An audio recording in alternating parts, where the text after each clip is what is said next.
Okay, agafilimi kacu nuko gatangiye barakwereka rero hari icyaje gitangira gukata igitoki cya afande yarangariye muri telefone ukanya ruwagiturutse inyuma nacyo atangira kugikamera arakabasi gaburiro sasa ewana maze ugikamera we nukakanura araka ewana kiba gisoje gukata igitoki cya afande bakita cyamuza Patrick maze gihindukiye ngo kigende kibona haruri kugikamera umfasha sibizayo boro z'abandi wambabariye mwana nkazitsindira oya sha subizayo cyangwa ngo hundi gaburiro sasa ururuga ruri igitoki cy'abandi afande wacu we yagotewe ku gatelefone yarangaye ako kanya kino gitereka igitoki cyari kibye ako kanya kitagisubira inyuma kigenda wa mugingo uranda burije we genda shani mukive arakabasi nuko bagiye nyamara uko bagenda rwa rudomo rwacu rwese rusubira inyuma fasta nk'abandi barara bose kiraza kitakibatura cya gitoki afande yarafite ngabo rero sasa Oza Patrick we rwose ku rundi ruhande ntabyumva neza ari kugenda atonganya umuhanda wagira ngo nawe wamubujije kwiba aka kumbi ikimaze gutsindira cya gitoki dore ngiki muri quartier arakabasi rudomoro wana Muza Patrick yaraje bagenzi araza yegama hano kuri kino cyugi wana gusa nabyumva neza umuginga ashaka kunandaburije ja niwe ja wana afande wacu mu kwitegereza ruguru ari uwo yabonye niko wina nkubwire ja wana sinzi ngahamagaye ndi ako kanya rero nta munyonzi upfa yahise aparika wana umva mwana kano kangiriza hano hirya nta kibazo kazane afande kuzana ngo bamugereze ibyo bamugereza hirya ho abone igitoki cyagiye kare ibi ni ibiki banyarwanda none se bigenze gutera afande wacu nabyumva neza rero sasa atangira gushakishiriza aho hafi umuntu umutwariye igitoki kumbuka ashakisha hari uwanyuze kuri cyamuza Patrick yirukanka uyu muginga sha si wumbujije kwiba igitoki none akaba kibye ja niko ntabwo nabyemera wana rwamuhoza Patrick ruhita rukurikira nta burage do ngabo bari rukaze quartier zo kandi nizo ngizo kweri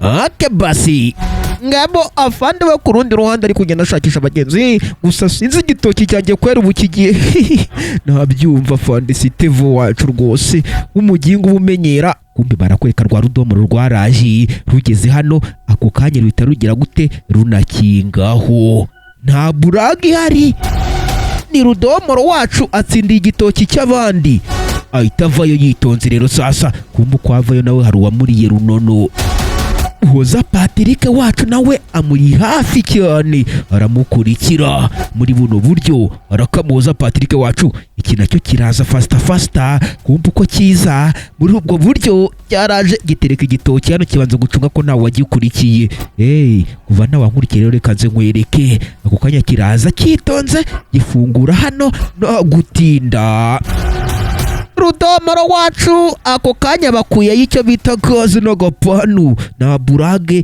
ihari cyane aranabanza aranakingaho kweri wana ako kanya aterura ibyo aterura uko aterura rero rwa Muza Patrick ruri kumwitegereza mbega igisambo we niko maze uru rero ruraza rukureye agatelefone karwo rwitonze rutereka ku ruhande narwo ruricara urave kuri rudomoro wacu rero sasa wana wagitokiwe ngwino hano kwanza tubanze tuganire nta burage atangira kugikora ibyo bwane yakoze ibuye arakabasi muginga atangira no gukata igitoki cya afande se ja niko uzi ko umuginga nta konjagira niko Muza Patrick wacu yavuze gusa aricyo yatekereje reka nze nkwereke arakabasi Muza Patrick wacu yavuyeyo fasta nk'abandi barara bose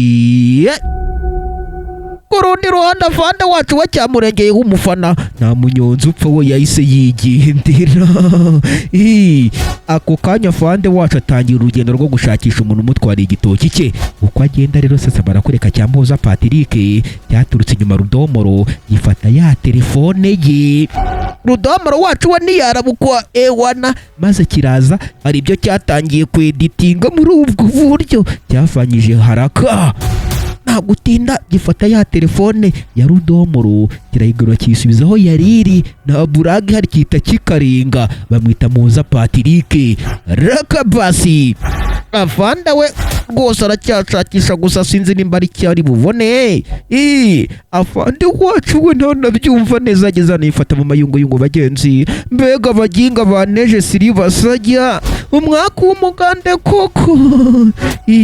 Yarikomereje afande wacu rwose, munabyuka ko yakoze n'ikosi rya komando we amezi 9 na 8 narimba beshyi. Araka basi afande wacu nuko yazaga uko aza rero runo rwatangiye gufiritisha igitoki kiwe. Nta burage runafite kandi ruri mukuru kwishi cyane, barwita rwa Rudomoro. Rudomoro wacu agafilimi k'uyu munsi yakagarutsemo, ukamenyagaga ukaba kahuye n'umunyotsi. Iyo wamubonye tayari ibintu biba byaryoshye. Ako kanya barakwereka rwa Muhoza Patrick rwacu nuko rwazaga, sinzi ngo ruri kugana he. Raka basi ako kanya kiraza gifunguriye gate, kumva ko gifungura afande nawe ari gusohoka sinzi yagiye. Ako kanya kumbe barapfubiranye.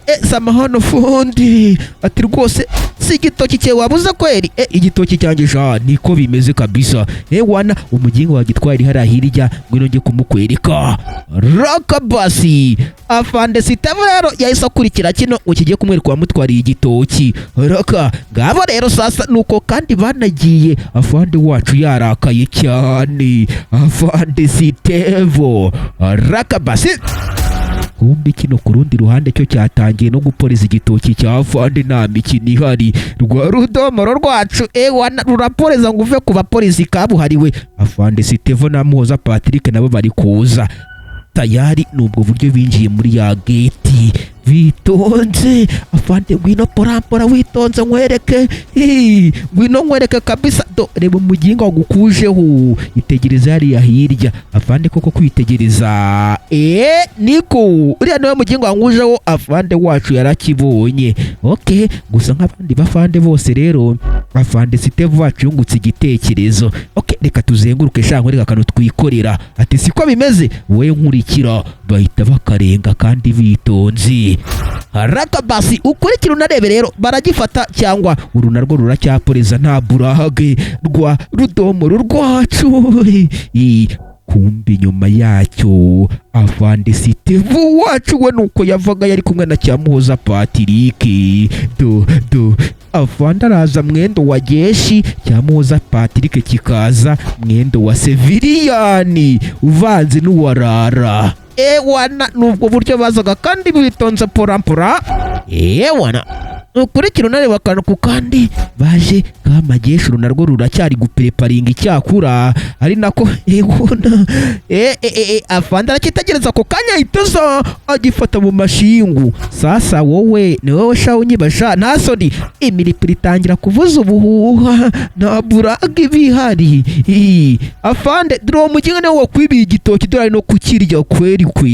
Uri kundira igitoki sha nta soni sha. Afande wacu nawe yitegereza igitoki kiwe, abona umuginga yari yatangiye no kukiryaho. Raka basi wana afande buretse gato ngira akantu nkwereka, niko cyamubwiye cya Rudomoro, maze gikoraho agatelefone kitonze kirahaguruka. Ngabo na burage rero sasa gikanagura muri telefone kirangije. Afande ireba hano urebe umuntu wagutwariye igitoki, maze afande wacu yitegereje yarikanze. Kumbi nicyo kiri kugira gute, kiri gukata igitoki cya afande. Ikigaragara rero uwitwa Muhoza Patrick yeditinze aba ari cyo ashyiraho. Wamuginga afande n'uyu nguyu wagutwariye igitoki niko sha uri kugira ngo ugire igicucu sha, ubu si uyu ninde sha. Maze kirebyeho neza kibona nicyo.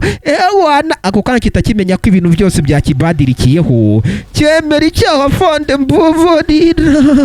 Umuripuro utangira kuvuza ubuhuha rero sasa. We ntwaza tugende sha. Aya basi afande afashe umuginga rero aramutambikana. Uko amutambikana mw'abantu mwe ni naka gafilimi kacu kagira ku musozo. Mbabwira ngo mwirinde kwiba kuko nakiza kabyo we. Raka basi bandi bitoroshye. Caho.